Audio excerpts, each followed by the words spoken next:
அனைவருக்கும் வணக்கம். சற்று முன்பு தமிழக அரசு இன்று வெளியிட்டுள்ள 16 முக்கியமான அறிவிப்புகள் என்னென்ன என்பதை பற்றி தான் நம்ம இந்த வீடியோவில் டீட்டெயிலாக பார்க்க போகிறோம். ஸோ முடிந்த அளவுக்கு இந்த வீடியோவை ஸ்கிப் பண்ணாமல் முழுமையாக பாருங்கள். இந்த வீடியோக்குள்ளே போகிறதுக்கு முன்னாடி இந்த வீடியோக்கு ஒரு லைக் பட்டனை ப்ரெஸ் பண்ணிடுங்க. நீங்கள் இதுவரைக்கான சேனலை சப்ஸ்கிரைப் பண்ணாமல் இருந்தீங்கன்னா மறக்காமல் சப்ஸ்கிரைப் பண்ணிக்கோங்க. கூடவே அந்த பெல் சிம்பிளையும் மறக்காமல் கிளிக் பண்ணிக்கோங்க. சரி, வாங்க இப்போ நாம் வீடியோக்குள்ளே போகலாம்.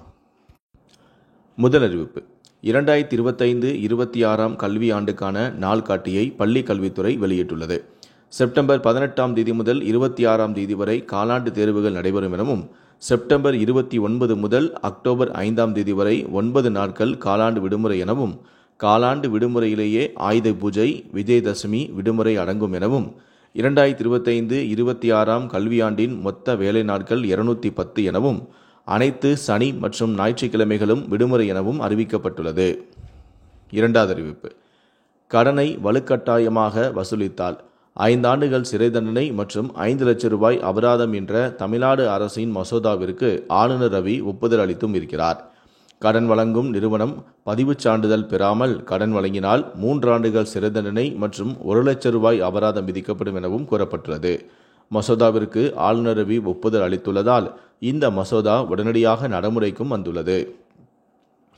மூன்றாவது அறிவிப்பு: நாடு முழுவதும் 20 லட்சம் பேர் எழுதிய நீட் தேர்வு முடிவு இன்று 14ஆம் தேதி வெளியிடப்படும் என தெரிவிக்கப்பட்டுள்ளது.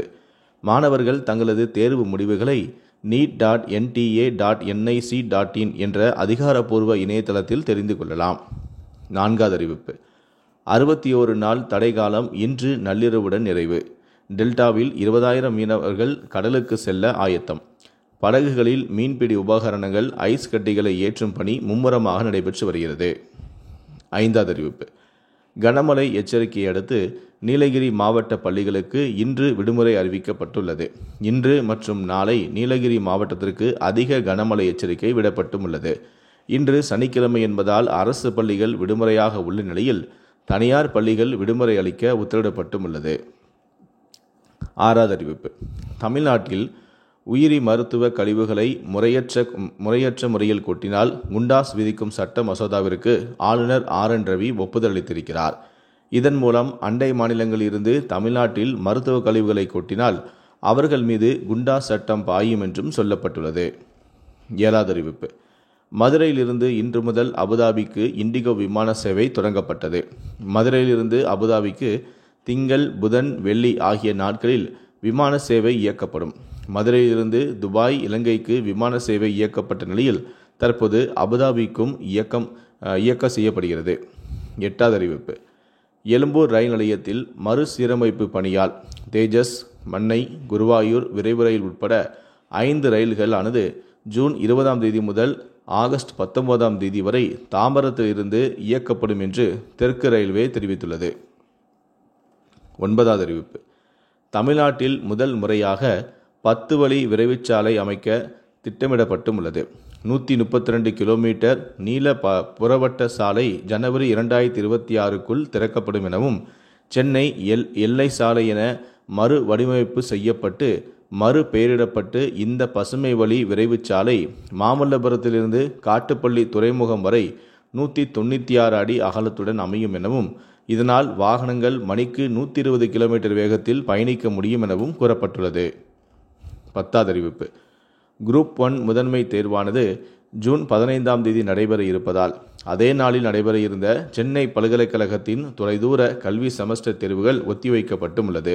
மாற்று தேதிகள் www.ideunvom.ac.in என்ற இணையதளத்தில் வெளியிடப்பட்டுள்ளதாக சென்னை பல்கலைக்கழகம் அறிக்கை ஒன்றை வெளியிட்டுள்ளது.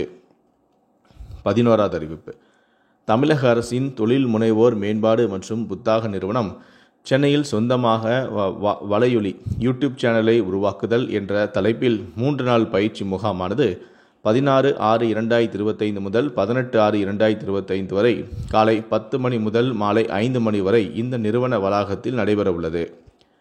12வது அறிவிப்பு: வடக்கு ஆந்திரா, தெற்கு ஒடிசா பகுதிகளில் மேல் ஒரு வளிமண்டல மேடக்கு சுழற்சி நிலை கொண்டுள்ளது. தென்னிந்திய பகுதிகளில் மேலும் ஒரு வளிமண்டல மேடக்கு சுழற்சி நிலை கொண்டுள்ள காரணத்தினால் நீலகிரி மாவட்டத்தில் இன்று மற்றும் நாளை 14 மற்றும் 15ஆம் தேதி ஓரிரு இடங்களில் கன முதல் அதிதீவிர கனமழை பெய்ய வாய்ப்புள்ளது. அங்கு ரெட் அலர்ட் எச்சரிக்கை விடப்பட்டுள்ளது. பின்னர் 16ஆம் தேதியில் மேற்கண்ட நீலகிரி மற்றும் கோவை, திருநெல்வேலி மாவட்ட மலைப்பகுதிகள், தேனி, தென்காசி, கன்னியாகுமரி மாவட்டங்களில் ஓரிரு இடங்களில் கனமழை பெய்ய வாய்ப்புள்ளது. இதே நிலை 18ஆம் தேதி வரை நீடிக்கும் எனவும், சென்னையில் பொதுவாக மேகமூட்டத்துடன் காணப்படும் எனவும், நகரின் ஒரு சில இடங்களில் இடிமுடன் கூடிய லேசான மழை பெய்ய வாய்ப்புள்ளதும் கூறப்பட்டுள்ளது. 13வது அறிவிப்பு. 10ஆம் வகுப்பு பொதுத் தேர்வு விடைத்தாள் நகல் பெற மாணவ மாணவியர் விண்ணப்பிக்கலாம் என்று தேர்வுத்துறை அறிவித்தும் இருந்தது. அதன்படி விண்ணப்பித்த மாணவ மாணவியர் இன்று முதல் 17ஆம் தேதி வரை அரசு தேர்வுகள் இணையதளமான tg.tn.government.in என்ற இணையதளத்துக்கு சென்று பிறந்த தேதியை பதிவு செய்து தாங்கள் விண்ணப்பித்த பாடங்களுக்கான விடைத்தாள் நகலை பதிவிறக்கம் செய்தும் கொள்ளலாம். விடைத்தாள் நகலை பதிவிறக்கம் செய்த பிறகு மறுகூட்டல் அல்லது மறு மதிப்பீட்டுக்கு விண்ணப்பிக்க விரும்புவோர் மேற்கண்ட அதே இணையதளத்தில் மறுகூட்டலுக்கான விண்ணப்பத்தையும் பதிவிறக்கம் செய்தும் கொள்ளலாம்.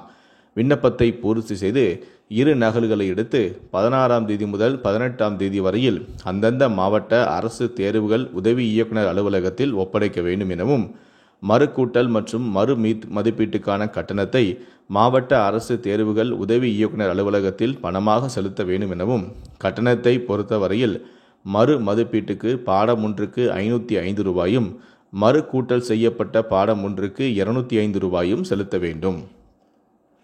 14வது அறிவிப்பு.